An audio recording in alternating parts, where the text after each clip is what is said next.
What's good, YouTube? It's your boy Youngin, and we here with another reaction video, man. It's been a minute. Life been lifing for real, and ain't shit to stream on like PS5 or on any system. Games is dead. Like it's nothing to like do at all. Like I just feel like the game is dying. Slowly but surely, it's dying. Like niggas waiting for GTA to come out. You got that Halloween Michael Myers game. When that drop, I definitely will be screaming that. And then I'm not a big wrestling person. I used to play WWE back in my old days, but I can't get with it now. So I'm just waiting on Madden, new 2K, GTA, the Halloween game, the new Wolverine game coming. I'm just waiting on, but it ain't shit to like you do. So I'm ready to just do reaction videos, and it's been a minute since I uploaded a reaction video. So here we got Missing Nightmare. Everybody know who Missing Nightmare is, the GOAT of the horror category. Like his stories be 10 out of 10. Like it be like, I don't know, like the only thing that he should do, I'm gonna get to it when we get in the video. I'm not ready to say it right now. But we got 3 true Spring Break horror stories for real. You know, Spring Break, we young. I'm young, I'm 21, so why not? You know, Spring Break, people partying. Yeah, you know, going crazy and going wild, so let's get into it, man.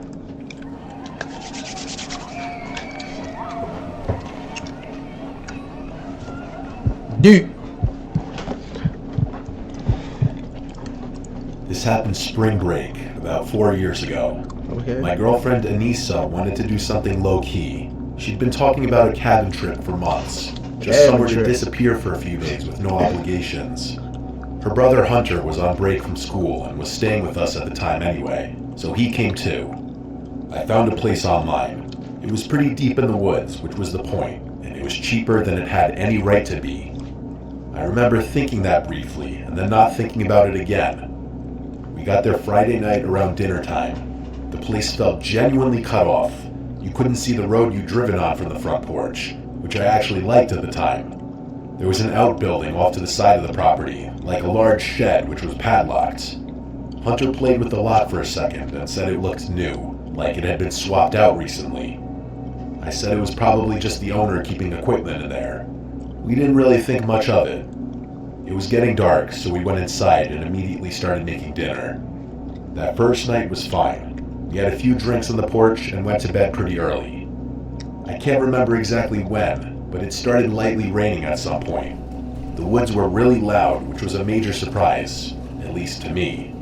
It was this constant wall of insects and frogs, and something about it was actually really calming.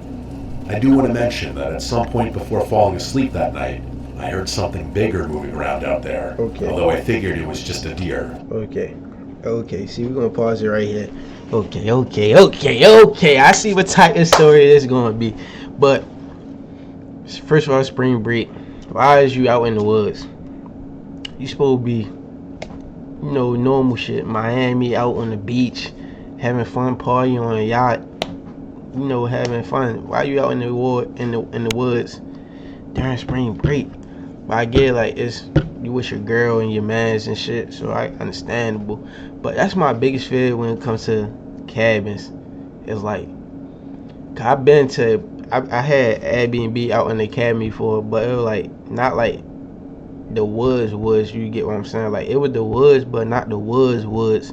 Like the cabin I was in, it was like neighbors like close by, and like, you know, not big trees. It was like little small trees and stuff, but it was still the woods, but not like the woods like how this cabin is, like isolated by itself. For real, it wasn't like that and stuff like that. But I was scared though, cause you know, cut up stuff happening in the woods. Like you in the woods, anything can happen. Police nowhere gonna be close to the woods. So yeah, but yeah, one thing Missing Nightmare should do, you know how it be like story 1 and then pop up their name? He should do story 1, their name, and tell, well, he be telling if it's a boy or girl when the story come along, but he should put male and then how much they weigh and how tall they is for real. Cause you know, when cluck up stuff happening, we can, you know, like think about what we would do in that position, and we can think like, oh yeah, we 6 feet down. Say like for example, like if a nigga was attacking him, and this nigga like like the nigga who telling the story like 6'6", 250, he'd be like, well yeah, I'm pick that nigga up, slam that nigga. But he don't be like describing like if the person tall or short. Yeah, I mean, cause we can put ourselves in that, like think about what we would do if we was in that situation for real. But I doubt he would do some shit like that. But he should do some shit like that, cause like and like put that race and shit. So like what we would do if we was in that situation. Like for example, like nigga knock on my door, I'm like 5'5", I weigh $150. And I just see 2 big ass niggas outside my door. I'm not finna open the door or do none of that with. Yeah, I mean, I'm calling the police immediately. But he should put that into his stories, but I'm pretty sure he won't do that. But yeah, let's get to it. I fell asleep not long after that. What woke me up was a sound like something hitting the side of the cabin. I don't know what time it was exactly. Let's just say 2. I froze there in bed for a minute, wondering if what I heard was just part of my dream or not. That sounded like gunshots. When I was about to try falling back asleep, I heard another thump, which sounded identical to the first one. I rolled over to see if Anissa was awake, but she wasn't. How can you so sleep it was up to me to investigate. I really didn't want to, but if there was a bear poking around out there, it would have been better to know about it than to not. A bear's not making them type of noise. Got out of bed and grabbed one of our flashlights. You grabbed a flashlight. I didn't want to go outside, but the outdoor visibility through the cabin windows was limited. This is why I mean that. Hold up, fuck! I keep dropping this fucking dumbass like.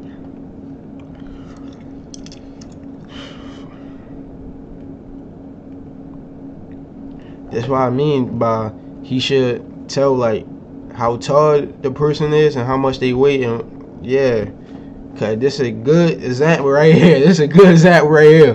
This is a good example right here. But yeah, I see what he do. He's talking about he investigating. That's why I say he should add the race too, cause yeah.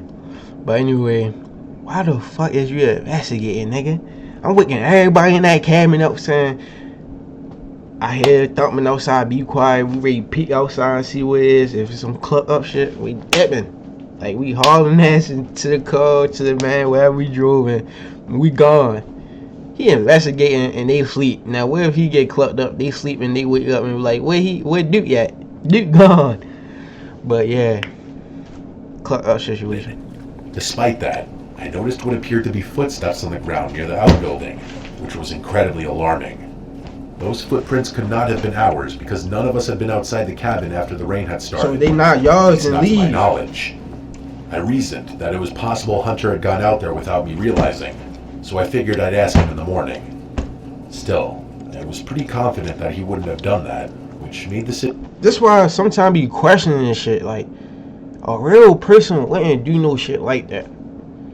Talking about Hunter been out there, he questioning when you wake up in the morning.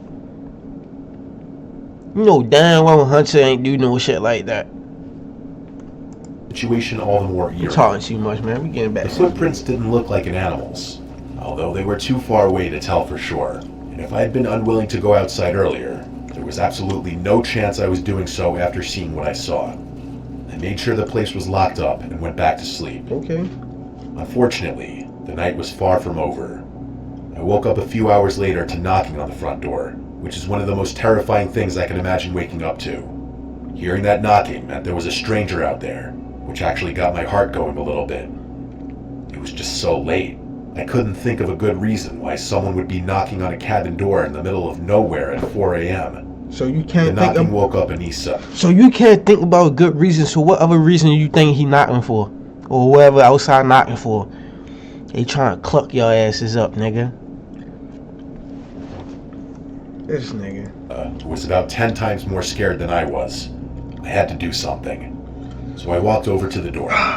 Before I could even announce myself, the person on the other side said he was a forest ranger and that there had been some kind of incident in the area and he needed to do a welfare check. I paused a bit before responding, mostly out of fear, but it was obvious he already knew I was there. I told him we were all good and didn't need to be checked up on, saying I just wanted to get back to sleep. I thought that would do the trick, because he paused for a little while before saying anything. But then, instead of leaving, he said he'd need to ask us a few questions. Nigga, what I was questions y'all instantly need to ask me? suspicious, and I was almost fully confident the person on the other side of the door was not any kind of law enforcement. Thank you. At that point, Hunter had woken up too and was standing behind me. Come on. Yeah, Hunter I type whispered shit. to him to call the police, saying I'd stall the guy at the door. I went back and forth with him, giving him nothing answers without telegraphing my suspicion. After a little back and forth, Hunter walked up to me and whispered that the police said no rangers had been dispatched to the area.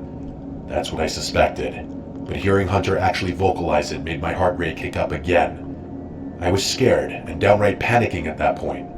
It was 4 a.m. We were truly in the middle of nowhere, and some guy was banging on the door pretending to be a ranger. I don't know how, but it felt like the person on the porch could sense my fear, because he raised his voice and started banging on the door a little harder. Oh shit. I told the person I wasn't going to open up, and I wasn't going to answer any questions, which only seemed to anger him. He started demanding I open the door, threatening to kick it down and telling me I'd be arrested for failure to comply.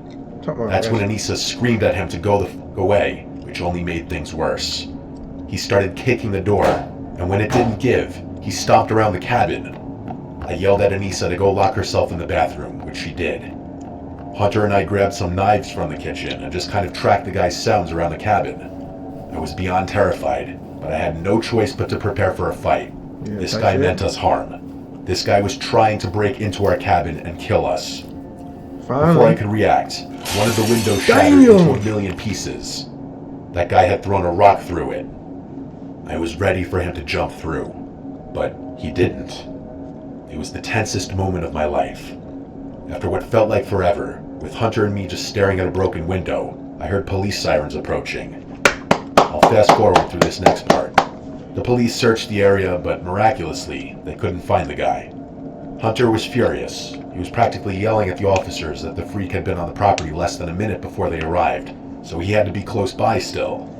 The officers said there was nothing they could do, and advised us to just pack up and leave. Yeah. So, that's exactly what we did. It's not like we had much of a choice. But Hunter wouldn't let go of how incompetent those officers were being. It was only after the fear and adrenaline wore off, and we were driving away, that I realized how truly insane what just happened was. For someone to even know about that cabin in the first place was so unlikely. It was like they planned it. And what they even wanted was a mystery in and of itself. All in all, it was an extremely uncomfortable and unsettling experience. And that's a slight story one. Tom Jacobs. First and last name is crazy. Tom This Jacobs. happened back in 2016, when I was a senior in college. I was in a frat, TKE, and one of the traditions that came with being in Greek life, at least at our school, was that you spent spring break with your brothers and whatever sorority or sororities you were affiliated with.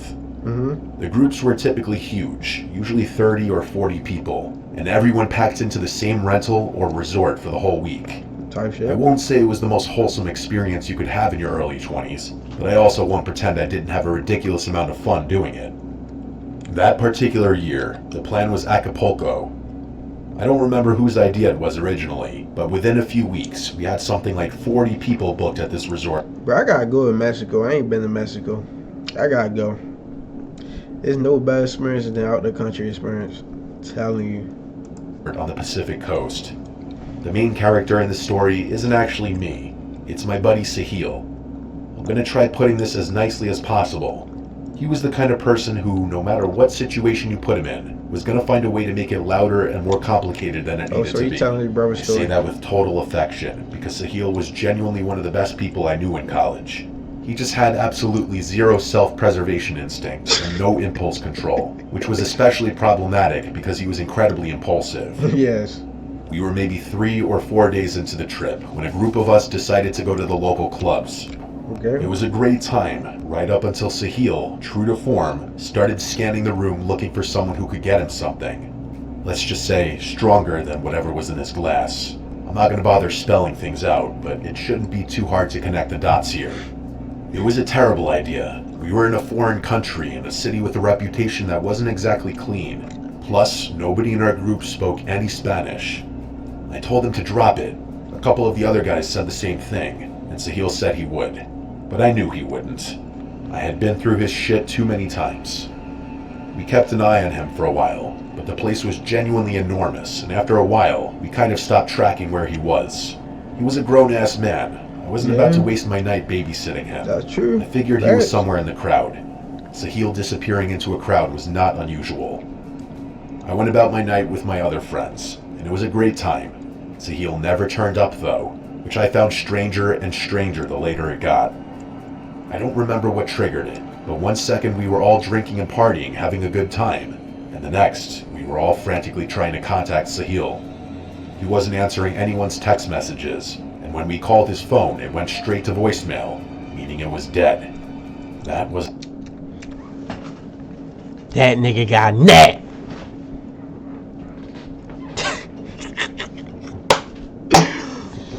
Boy, that boy got kidnapped, boy. Yo, one thing when you go out to these, like out the country, to these countries where you know you gotta speak Spanish or foreign countries, one thing you do not do, wander off by yourself. Especially, you out that motherfucking asking people he needs something stronger in his drink, like basically like stronger alcohol and stuff. Boy, you don't know what them people put in them drinks, boy. He crazy. He definitely ain't had no self. He definitely don't got no self-awareness. Good. Sahil may have been a crazy dude, but he was an organizational freak. He wouldn't just let his phone die like that. After a little while longer, we made the call to leave. Odds were he was back at the resort, and we'd find him passed out in his bed. The sidewalk outside was a mess of people trying to get cabs all at once, so a few of us walked about a block and a half before pulling out phones to call a driver. It was probably around 1 in the morning, so we're just standing there waiting on a driver, when who do we see but Sahil, stumbling towards us out of the darkness. We ran up to him, and it was immediately obvious that something seriously bad happened. He was a complete wreck. His shirt was torn almost fully off, and his face was completely swollen. Not to mention the fact that he was limping. We got him into the car and back to the resort. Somebody beat his ass. A couple guys kept asking him what happened, and he kept saying he'd explain later. It wasn't until we were back in one of the rooms that he finally started talking. Here's what he told us. He found a guy near the bar. The short Mexican guy who didn't speak much English. He had a friend with him who was supposedly doing the translating. Sahil made it clear what he was looking for, and the guy understood. Sahil told us he was reluctant right away because something felt off about the translator specifically, but he couldn't put his finger on what. Then the short guy pulled out a small sample and offered it to him right there, and Sahil tried it. He said it was good, and that's kind of where his judgment evaporated. After that, the short guy said he couldn't do business inside the club and told Sahil to come outside with him. Sahil knew he shouldn't have gone, but he went anyway, which...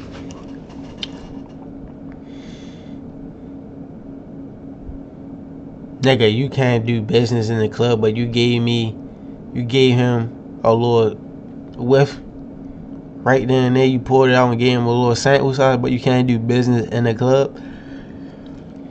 And then you talking about come outside with me in the alley? Look at this fucking alley. Look at this shit. Nigga, Sahil a dumbass. That's what the fuck Sahil is. He got what he asked for. A ass whipping. And probably robbed. Cause no fucking way. Nigga, if I'm looking to get higher or a little high, now I walk up to the nigga and be like, yeah, like, do you got such and such? And he give me like a taste test or some shit, like a little test. And I'm fucking with it, and then I'm like, can you like break it down, like give me some right here and there? And he talking about, no, I can't do business, but let's go in this fucking alley right here and I can give you some. I can break it down for you. Nigga, what? You asking to be robbed, nigga. You asking to get your ass whipped. Let me guess. 2 big niggas hopped out the cut and whipped his ass. Cause I'm pretty sure the short Mexican and his translator probably ain't do a job. That's he. I mean, what do you even say to that? They walked out a side exit, and there was a car waiting just outside the door. Before Sahil really understood what was happening, they were already pulling him into the back seat. They drove. He said it felt like maybe 15 or 20 minutes, but he was panicking and not exactly thinking straight, so he honestly wasn't sure. What he was sure about was that they went rummaging through his pockets the second the car started moving.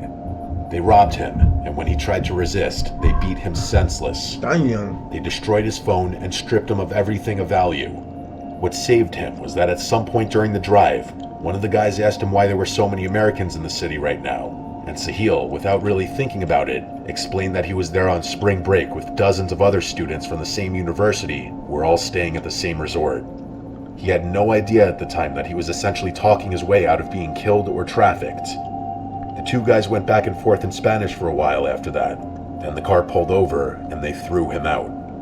He landed on some random road he didn't recognize and just started walking. He didn't know where he was, so he had no choice but to just walk in the direction he thought the car had driven, and by some miracle, it turned out to be the correct decision. I really don't know what would have happened to him had he not run into us, or if he had left the club 20 minutes sooner.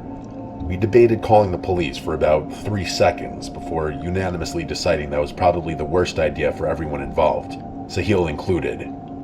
Besides the guys in our immediate group, nobody at the resort ever found out what happened. Sahil a dumbass. XP. Story number 3. I've been keeping this one bottled up for quite a while now. Okay, This happened during spring break of my junior year. I graduated a while ago, so we're going back a few years here.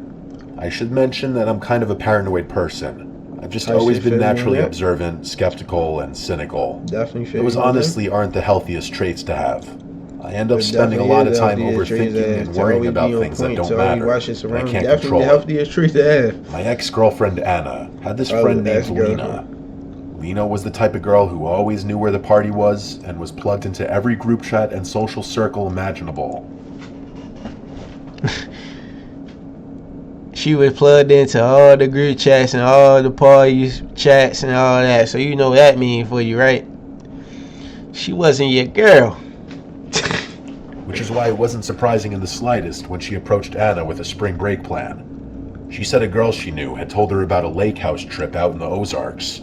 According to Lena, a bunch of people from that girl's sorority and some of the affiliated frats were renting this big house on the water for the week. Pretty standard, to be completely honest. I wasn't exactly the spring break type, but Anna really wanted to go, and I didn't have a reason not to, so I figured, what the hell. There were 4 of us: myself, Anna, Lena, and Lena's boyfriend Colby. Oh, yeah? Colby opted to drive because he had the biggest car, which was pretty chill of him. Colby. It was a long but good drive. Everyone was in a good mood. The final stretch was this long, twisting road that didn't have many houses on it.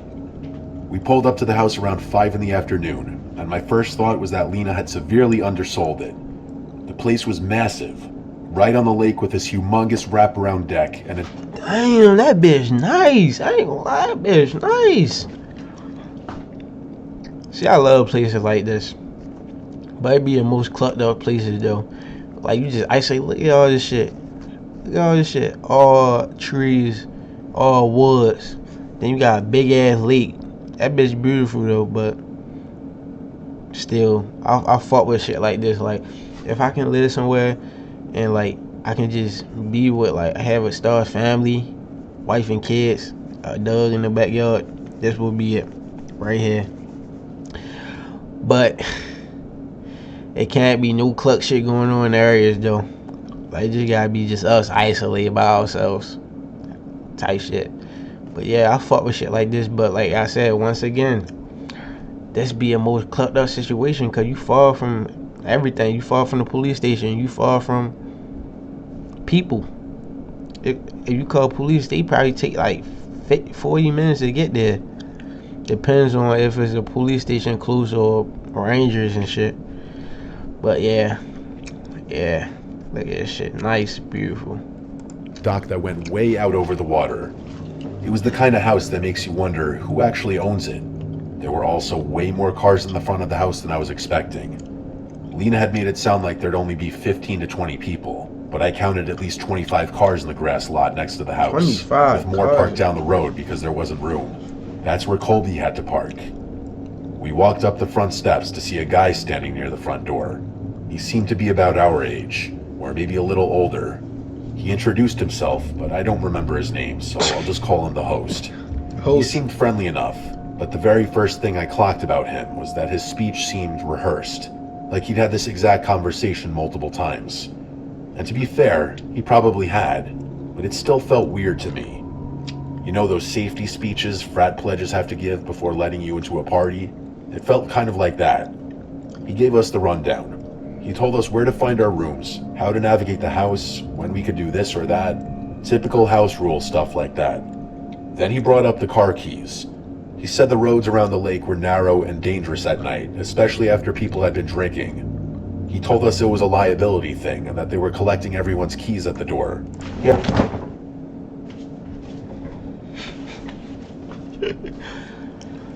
This nigga said they collecting everyone's keys at the door.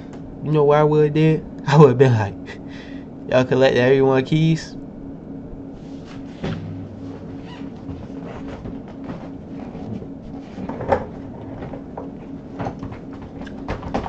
I would have turned my ass right back around.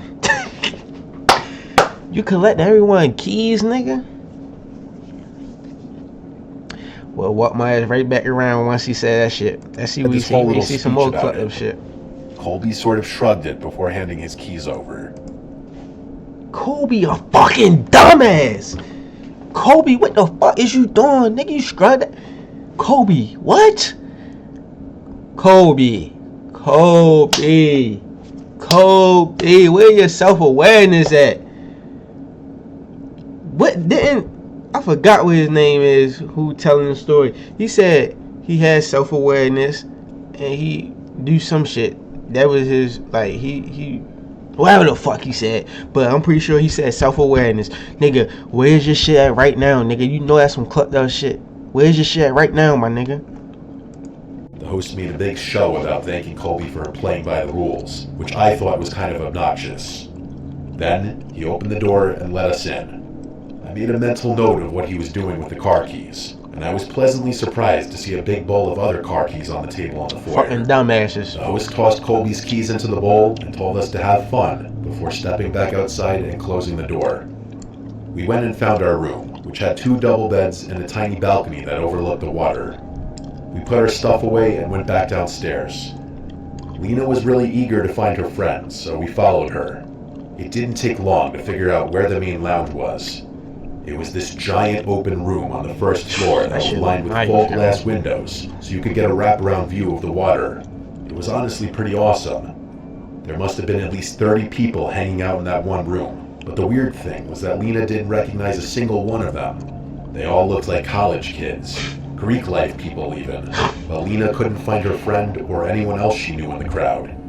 I wasn't just gonna stand there in the corner, so I walked over to the fridge, grabbed a beer for myself and Colby, and made my way over to the pool table, which no one was using. I've never had a hard time connecting with new people, so I didn't really care that we didn't know anyone. Colby didn't seem to care either. We played pool, talked, drank, and just enjoyed the vibe. Our girlfriends came over a little later and told us Lena's friend wasn't answering her phone. They seemed overly concerned about it, but Colby and I told them it... Cause they clucked her ass. She gone. That's why she ain't answering the phone. Like, that's why I said, like, Mr. Nightmare need to put their name, weight, height, and race. When the story first began, you know how he put their name and shit. He need to put the whole details and shit. Cause, bitch, what the fuck is you talking about? Bitch, you led me all the way to the lake. You made me drive all the way fucking out here, and your friend not even here. Then you got this nigga at the fucking door talking about, oh yeah, he need my keys, cause something, drink at night, the roads, you know, fucked up at night or some shit, whatever the fuck he said. Bitch, you fuck you got me at. It was fine. And it was fine. I'm not gonna lie, the first night was actually really fun. Colby and I socialized with a bunch of people who were all really dope. Anna and Lena got along with the girls, and there seemed to be an unlimited supply of alcohol and games. There was one thing that was nagging at me, despite all the fun I was having. It was the host. He wasn't really partying, but was always there, walking through the rooms and occasionally talking to people. My first thought was that he was enjoying some slightly bolder substances in some back room with a select few people, but I felt like that was unlikely because I never saw a drink in his hand.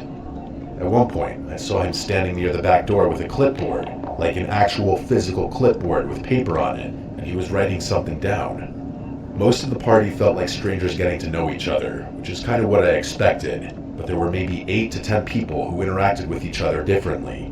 At first, I just thought a big portion of the group already knew each other, but I couldn't help but notice that some of the people who seemed familiar with each other introduced themselves during games and whatnot.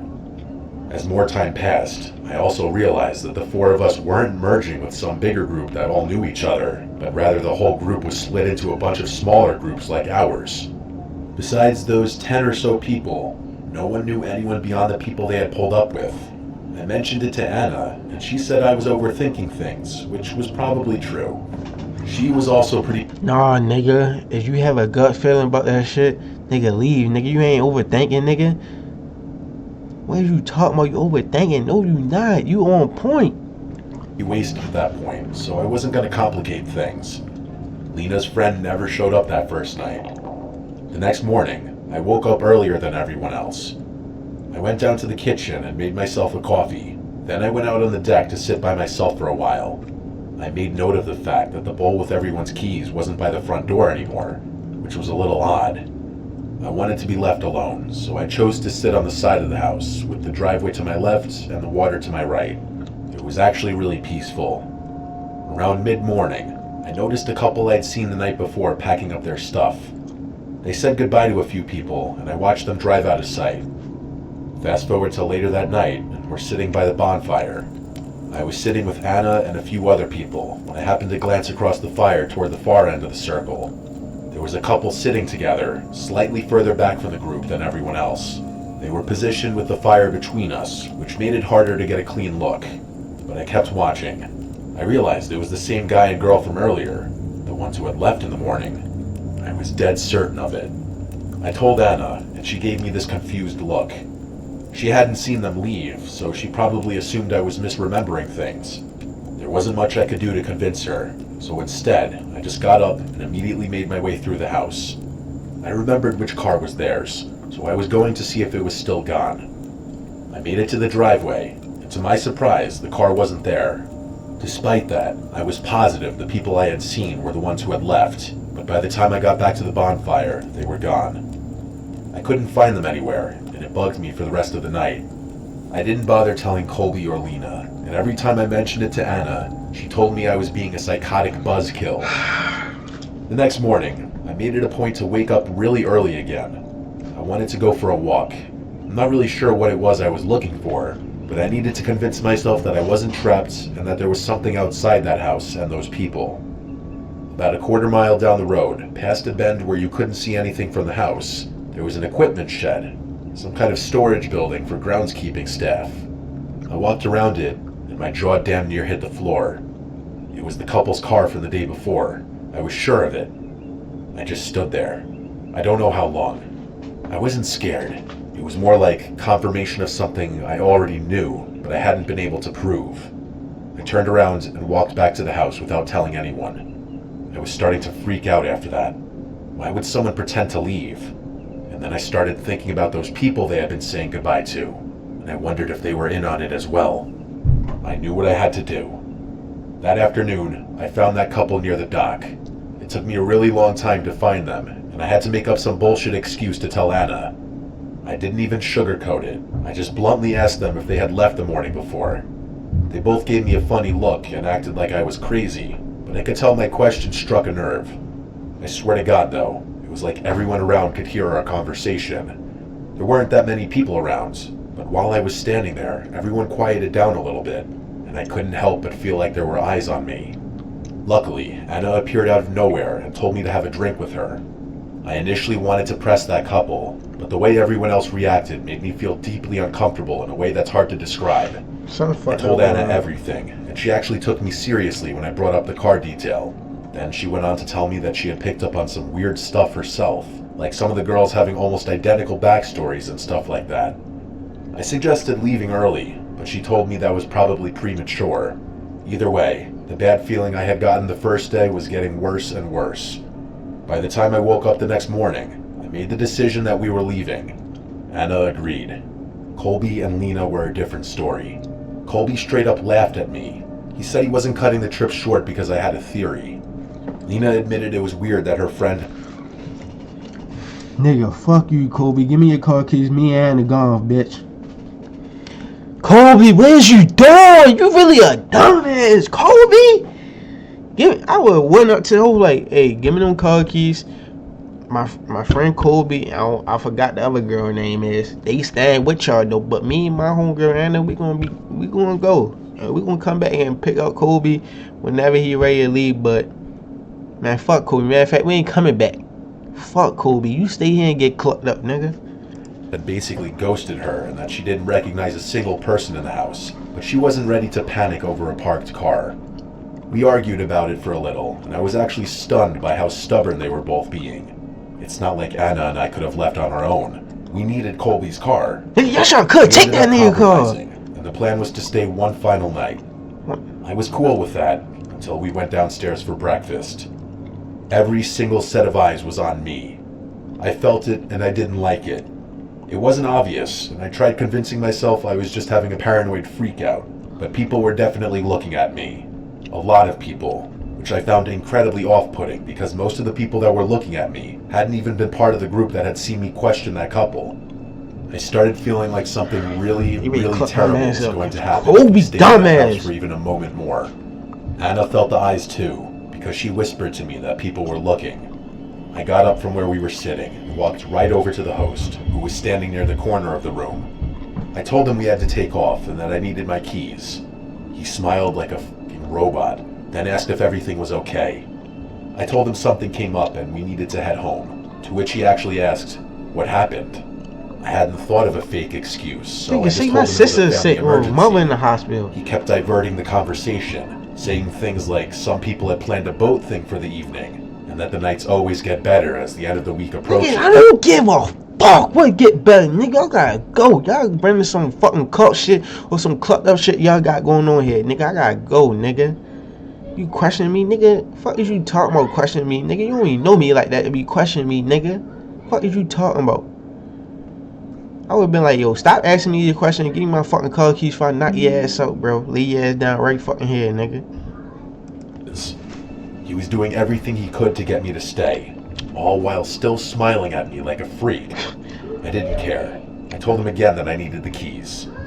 I cannot verbally explain how awful that feeling was. There was a room full of at least 20 people, and every single one of them was staring at me. The host didn't respond, and his Mr. Charming Guy act was gone. He wasn't smiling anymore. He gave this blank, dead-eyed look that creeped me out. Some random girl who was sitting nearby broke the silence by saying, "That's not a good idea." I turned around to look at her, and she was scowling at me. I didn't know what to say. Bitch, that's not a good idea. She running some type of court right here. She's talking about that's not a good idea.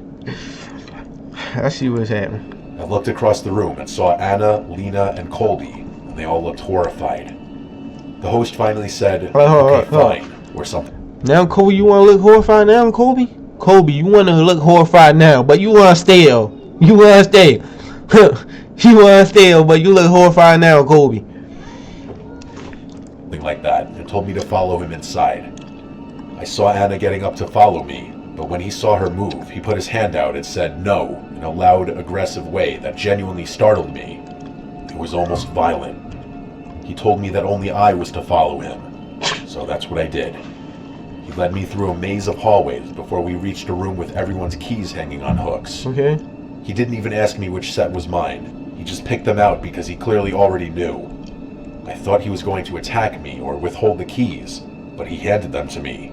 Then he said, "You're making a mistake." I didn't give a shit. Nigga. As soon as I had the keys in my hand, I made my way back over to my group. When I got back to that main room, the music was back on and people were laughing and talking again, like nothing had happened. It was freaky. Anna, Colby, and Lena were in the same spot, and I told them we were going. We were packed and out of there in 10 minutes. The entire time, I felt like someone was going to try and stop us, but no one did. As Colby started driving off, I looked back at the house to see the most unsettling thing yet. There were about a dozen people standing on the deck, watching us leave. They were standing in a line, not talking, and it was very obvious they were watching us. Damn. I noticed a couple more people looking through the windows, which pretty much confirmed what I had been suspecting all along. There was something up with that f***ing house. For the rest of the break, Lena tried getting in touch with a girl who had supposedly organized the trip. She called and texted and tried every platform she could think of, but got absolutely nothing back. She was starting to think something had actually happened to her. It wasn't until we were back at school that Lena finally tracked the girl down. This is honestly the craziest part of the story. It turned out that her phone had been stolen about 2 weeks before spring break. She had gotten a new number but hadn't told everyone yet. The person who told Lena about the plan wasn't her friend. It was some stranger. Not a single message came from her. We talked about going to the police, but none of us could articulate what crime had actually been committed against us. We went to a party, it was weird, nobody technically did anything. But it was off to the point where I felt like one more night of that would have had some kind of consequence. One that I can't even imagine. This is something I'll never stop thinking about. Mostly because it's such a mystery, and the more you think about it, the less it makes sense. I thought the girl got clipped up, but hey, she was alive. Her phone got stolen. Fuck it though. But hey, man, the first story was, it wasn't. First story, I give it 7 out of 10. Second story, I give it a cool. No, second story was crazy. How that man got napped and got his ass beat up for real. I give that shit 9 out of 10, and I give this story a 10 out of 10. I'm just rating them based off like if I was in a situation, how I would feel and how I would react and shit. So yeah, last one definitely 10 out of 10. Definitely a cult. That shit a cult.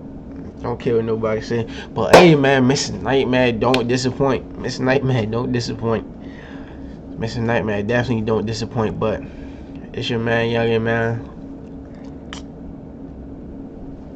God.